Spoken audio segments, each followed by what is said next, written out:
fight. Make it our fight.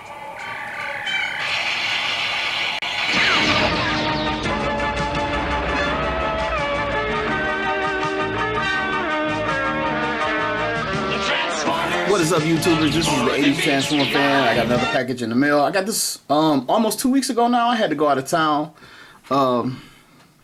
And I had this before I left. I didn't have time to review it. But this is Masterpiece Ironhide. And as you can see, I got the box. I ordered this from BigBadToyStore.com. I did not pre-order it because unless you kind of know beforehand, these guys don't sell out anymore. Then they get third and fourth releases. He probably gonna get a United States release. So I ordered it when I got around to it.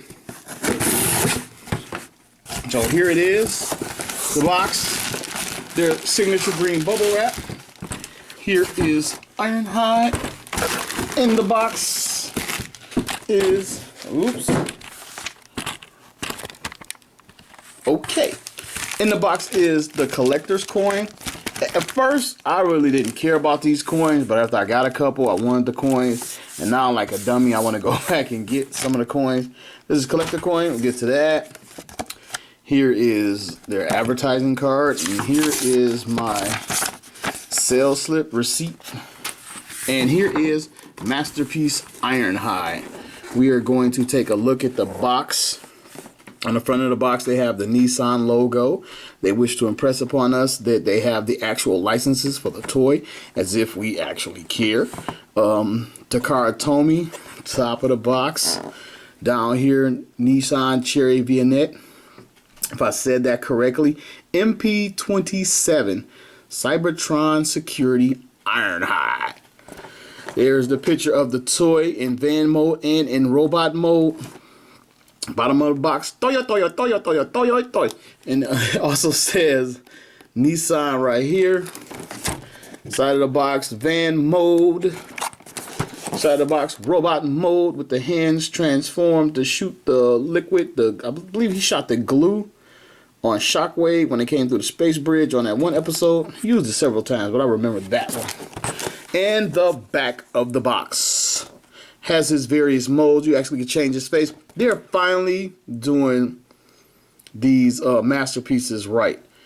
They have interchangeable hands, interchangeable faces, a boatload of accessories. This is what Masterpiece is. Other than scaled, I wish they were still bigger, but it's supposed to come. You're not supposed to have to buy a Masterpiece toy and say, well, I hope a third party makes this. It's supposed to come with everything you can think of, even some pieces you like, what is this for? You know, just to let you know you have a Masterpiece. And slice it open, see what's inside, what type of goodies we have. And the box is a lot larger than your standard, well, not a lot larger, but larger than the standard Masterpiece vehicles, smaller vehicles. That goes back there, you know what I do. There's the van, and has a nice little size to it. It's visibly bigger than the cars. There's all of his accessories and goodness. Man, it's about time they got with the program. I'm very excited in the direction they're going with these Masterpiece toys. Slice. Only one piece of tape. And I'm going to get Ironhide first. Oh man, that's Ironhide. And I love that they did the translucent windows and they just didn't paint over or have them so dark you couldn't see inside, even though all you can see is the body parts inside. But I'm glad they're in there. While I'm turning it around, I noticed the tire collapsed on me real easy just by touching it. Right there, you see that? Has a nice big Autobot logo.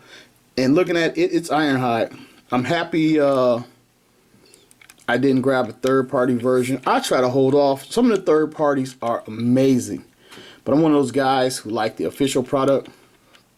And here is Ironhide out of the box. He has detailing on with the windshield wipers. He has the door handle, the lock. We put the key in. Has, I'm assuming that's the gas tank. There's a lot of cool detailing on here. Tailpipe. And underneath, pretty much no kibble. You can see the top of his thighs, but other than that, there's no kibble on this guy. Let's get him down. And he has a lot of weight to him. I'm interested to see if this die cast. I know it's kind of heavy. Maybe because of all the parts packed in. Rolls pretty good. My surface isn't even. He's wobbling a little bit, but underneath this cardboard, the surface isn't even. All right, let's get Ironhide back here. Let's take a look at his accessories. Here's the little tray at the G1 would leave behind when you transform the G1 toy.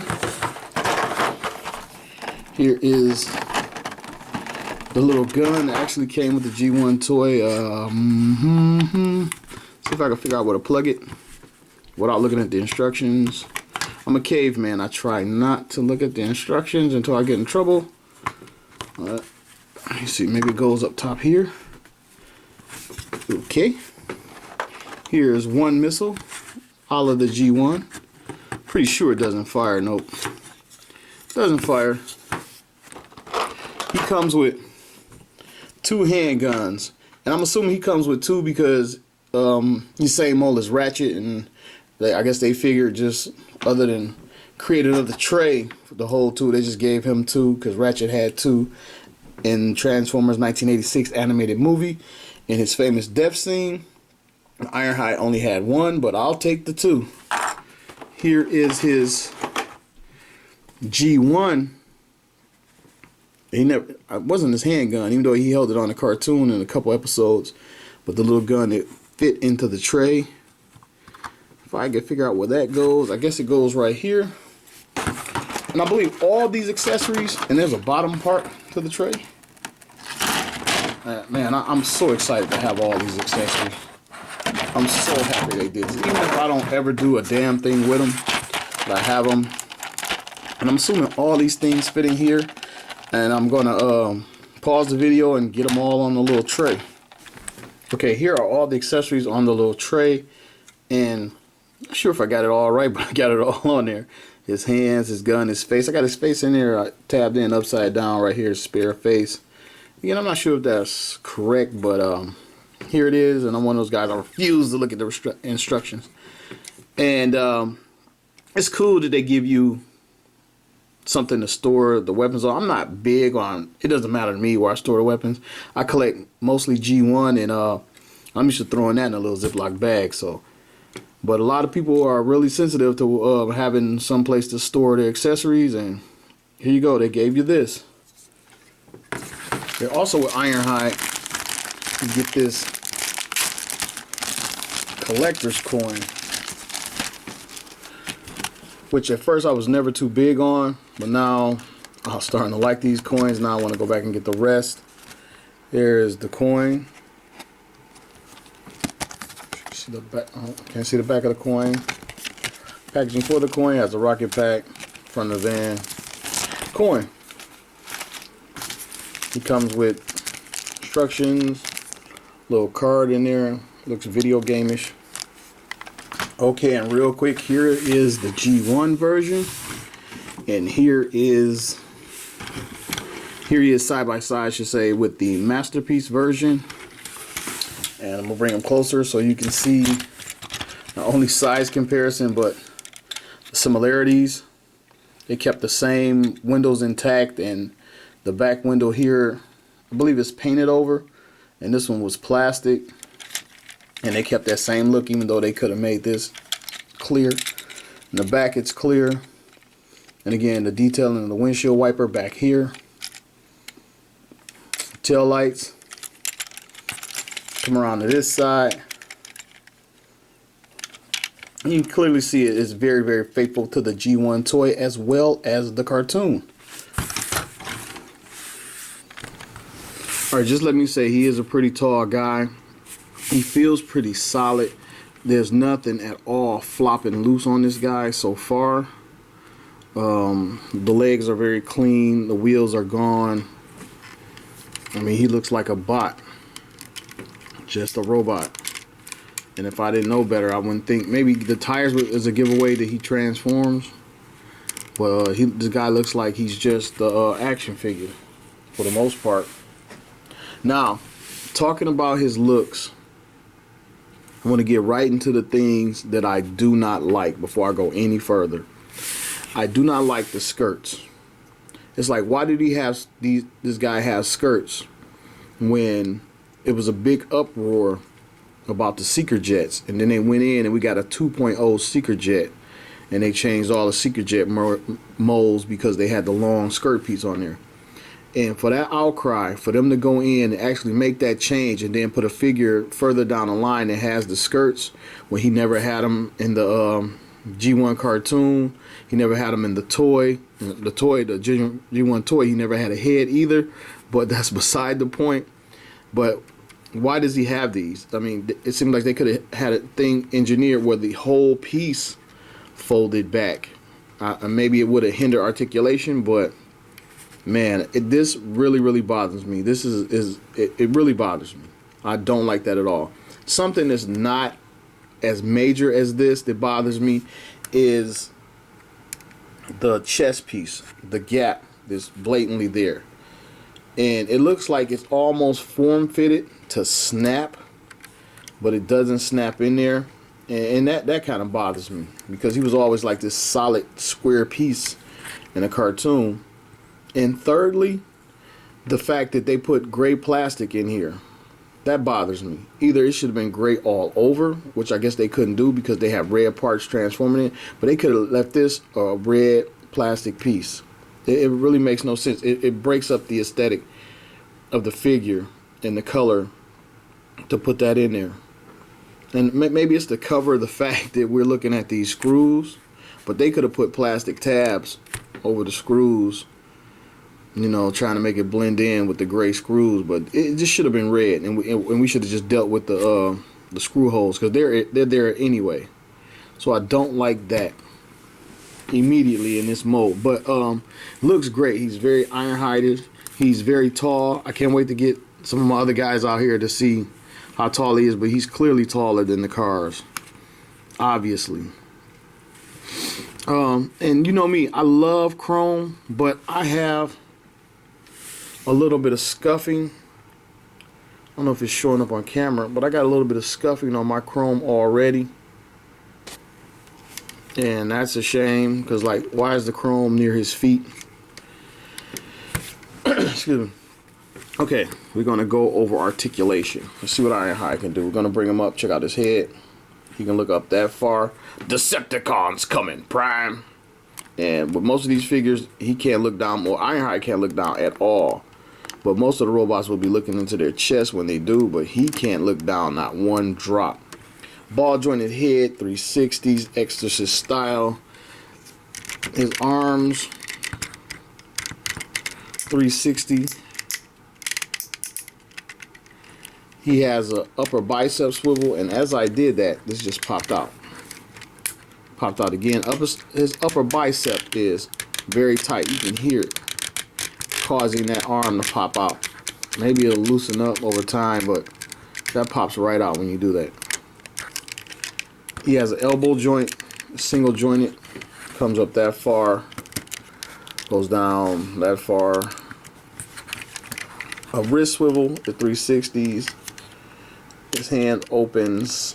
There are no individually articulated fingers, and I'm assuming, well, I know it carries over to both arms are the same.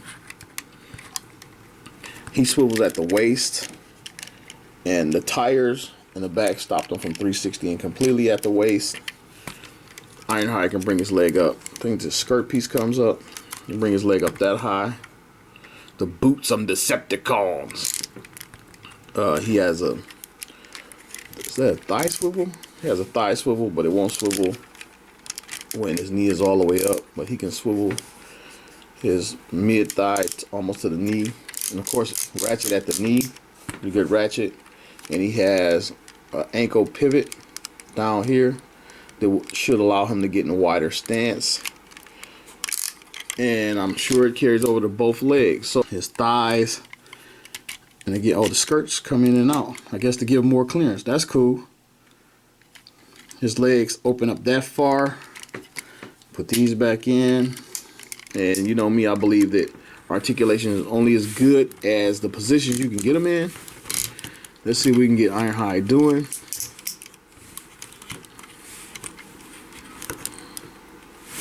Alright, he can get down there like that.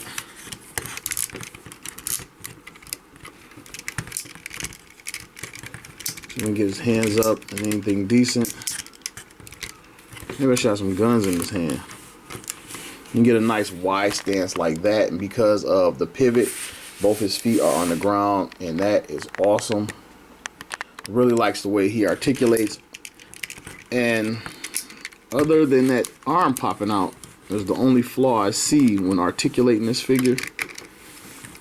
And I'm gonna get some accessories on this guy. Okay, I was going for the handgun first, taking it out of its tray, and it literally split in half.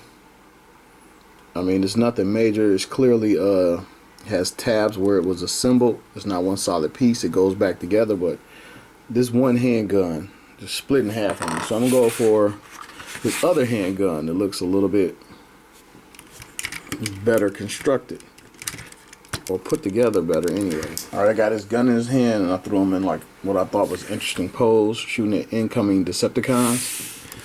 And something I noticed,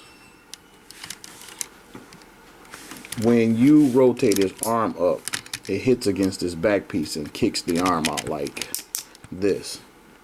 So it won't go straight back once it gets to a certain point. It lifts up and goes out to the side, which is kind of a shame a little bit for certain poses, but I guess not a very big deal. But this is Ironhide holding this gun. Now for Ironhide's third and second version of a handheld weapon. In the original G1 toy, this thing came with him and just plugged into the front of the little tray thing, and he can never hold it. Sometimes he was seen on a cartoon with it. He was more seen with this generic pistol that they just invented more. But he was seen with this on the one with Decepticons was in New York, and they took Optimus Prime arm, and the one where they froze, the episode where they froze the Autobots in car mode. He was actually seen with this gun, and there was some of like the poor drawn episodes to me, but they always had more detailing to the guys. But and this guy, he comes, like I said, he comes with 3 handguns, at least 3. I mean, you could do other things with this, but 3 handguns and a slew of weapons. 2 sets of hands, and they both can be swapped out for this feature. And I do remember the name of the one episode where, well, he did it on a few episodes, but on Search for Alpha Trion, and they thought Optimus Prime was dead, and Ironhide was giving the Decepticons all he had, and I specifically remember these from that particular episode. And another thing, quick note, they do not rotate. They're just stuck on the peg. And they're pretty much in this position unless you turn the arms. Another accessory for his hand is this little cylinder plug-in thing, which he used, again, this guy shot foam out of here to put out fires, and this guy also shot fire out of here. I don't know if he ever shot any type of glue or acids out of there, but I've seen him put out a fire and start a fire with the same piece, and there are 2 of them, one for each hand. Alright, continuing the unending round of his hand accessories, he has this little thing, and I'm not sure, I've seen it, I'm not sure what they use this for. I think he used this on the episode where the Insecticons grew big. I know they used it a lot, but I remember the one where the Insecticons grew big or whatever. He shot some green stuff out of it. But he has 2 of these, left and right hand. You can display them simultaneously on both hands. Okay, here he is with one of my favorite accessories. He comes with the rocket pack, a la giant robot, that he only used maybe like 3 times in the whole cartoon. And the only time I can really remember is when he was saving Carly, and he was flying in the air without it. And then when he came in for a landing, they came out and slowed his descent. And they didn't just give us the rocket pack. They gave us something that we haven't seen in a long time, translucent accessories. And it's the actual fire boosters that come out. There's actually a white wash over it, a little paint detailing, and the plastic is 2 different colors of orange, and it fades out to a yellow. Very, very nicely done, and you can have this guy flying around. All we need is a stand or a clip to hold this guy up, and Ironhide can do his giant robot impression flying through the air.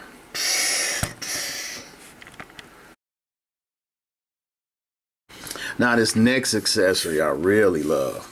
Not only was this the G1 toy, but he used it one time in van mode where he dug like a hole to stop the water. Bumblebee got inside and was actually using this to cut a hole. But the first time we saw it, and he was chasing Decepticons back when Autobots could still fly. You know, one of the first episodes. And he produced this from his back. I'm tired of sucking their vapor trail. And he flew off after the Decepticons, and this thing came out of his back. And I believe he launched the missile at Skywarp, and he's flying after the Decepticons solo after the Autobots told him to come back. Then you saw Blue Streak fly up. Call it off, Ironhide. There's too many of them. They're out of reach. Shut your trap and stop yapping. This is my fight. Then make it our fight. And he shot the missile. Then Skywarp teleported and then shot his ass out of the sky, and he crashed to the ground. But back when Autobots could fly, he had this thing come out of his back on that episode, and I'm so happy they included it. It is an awesome, awesome accessory. Now this accessory is awesome. It's not great by itself, but it's from the episode where they made the Dinobots, and the Autobot headquarters was experiencing seismic activity, some tremors, and Ironhide was like, I bet it's that punk Rumble. You know how he likes to shake things up. And he broke out this little thing, came out, and he started scanning behind the wall. And he saw fossilized bones, which they give you this little cardboard cutout to put, if I can get it right. Alright, and it sits in this window just like that. And he used this to scan behind the wall, or the bulkhead, whatever you want to call it. And he had a little readout on his chest screen, and it showed like the fossilized bones of a Triceratops. And man, that is really, really iconic. This is a simple, very simple thing, but it is really, really awesome, because that's one of most people's favorite episodes, when they found the bones and made the Dinobots. Very iconic. And these are some of the greatest accessories to come with any figure Masterpiece Transformer to date. And I'm not even done. Okay, last but not least, for his accessories, Ironhide comes with an interchangeable face, which I think all these guys should. You can pop off his standard face for his expression face, and it very simply just pops right back on there. And there's Ironhide. I don't know if it's more shocked than angry, but a second face for Ironhide. Okay, here he is with Masterpiece Blue Streak. See how he scales with this guy. And here he is with Toys R Us Masterpiece Grimlock. See how he compares with that guy. And last but not least, here he is with MP10, Toys R Us exclusive as well. See how he compares with that guy. Okay, to wrap this toy review up, I just want to say this is a great figure. He's not perfect, but it is one of the best car, I guess he's a van, but car scale scale under Optimus and those guys. You know, he's one of the best ones done so far. He has amazing accessories, and I think he's a must-have guy, especially if you're a G1 collector and you collect Masterpiece toys as well, because the G1 Ironhide was just, woo. But this guy is amazing. Don't pass on Ironhide. And I want to say thank you for watching my toy review, and see you soon. You gave us all a pretty good scare. It's been worse. I remember the time on Cybertron. Save the war stories, Hotshot. Just remember, there's a thin line between being a hero and being a memory.